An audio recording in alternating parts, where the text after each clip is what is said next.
Kosa moja kubwa ambalo ameweza kulifanya Wema Sepetu ndio ambalo limeweza kumuingiza kwenye hali ambayo sasa hivi anaipitia. By the way, hakuna mtu mwingine wa kumlaumu kwenye hili kosa ambalo Wema Sepetu ameweza kulifanya, kwa sababu light kama angelijua basi angeweza kusikiliza ushauri wa watu mapema na angeweza kuepukana na hayo yote.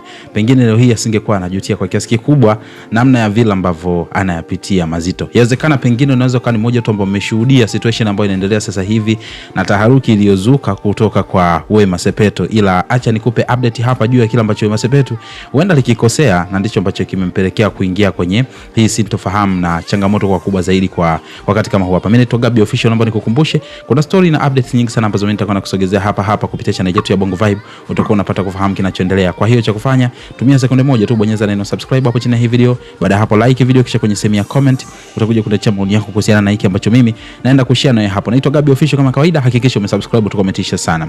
Sasa kama ambavyo tunafahamu, trend kubwa sana ya kila ambacho kinaendelea kwenye mitandao ya kijamii kumhusu Wema Sepetu, especially baada ya kujifungua, ni interviews za mwishoni kabisa ambazo Wema Sepetu ameweza kuzifanya. Ni interviews za hivi juzi kati, karibu. Kuna mengi mazito ambayo Wema Sepetu ameongea, na moja ya masuala ambayo Wema Sepetu ameyazungumza na akaibua maswali mengi sana kwa watu ni sakata la kusema kwamba wanawake wengine wanapokuwa wajawazito na wanapokuwa pua zinakuwa kubwa ama wanakuwa wanakula udongo, sababu ya yote wanakuwa rafu ni kutokana na kwamba wanakuwa ni wachafu. So ni kama vile kawatukana wanawake kwa namna fulani hivi. Sasa hiyo ikazua sintofahamu kubwa, lakini haikuwa kesi kubwa sana kama hili ambalo sasa hivi ndio linaonekana kuchukua nafasi katika vichwa vya habari.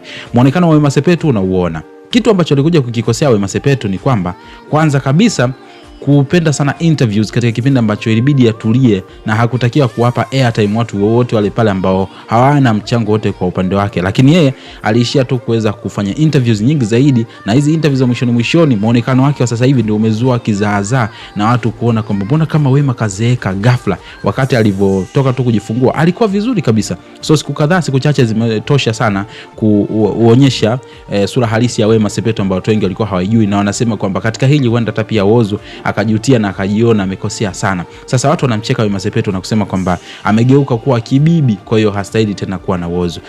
Maneno kama haya hapa hivi kwa Wema yamekuwa yakimdisappoint sana, na huzuni inabakia kwa upande wake kwa sababu anajuta kwa nini alifanya zile interviews. Kosa kubwa ambalo alifanya hapa ni kufanya zile interviews ambazo zilikuwa zinaonekana hazina maana kabisa, lakini yote kwa yote mambo yamegeuka kwa upande wake. Tuambie kwa upande wako, nini maoni yako? Unadhani kulikuwa kuna umuhimu wote wa Wema Sepetu kufanya hizi interview kuongelea mambo ambayo hayakuwa hata na maana, au nadhani kwamba watu ndio ambao wanakosea kumlaumu Wema Sepetu kwamba eti amezeeka atakuwa kibibi? Tuambie kwenye sehemu ya comment hapo, ila muhimu zaidi usisahau kusubscribe hapa kwa ajili ya kupata updates kwenye video zijazo.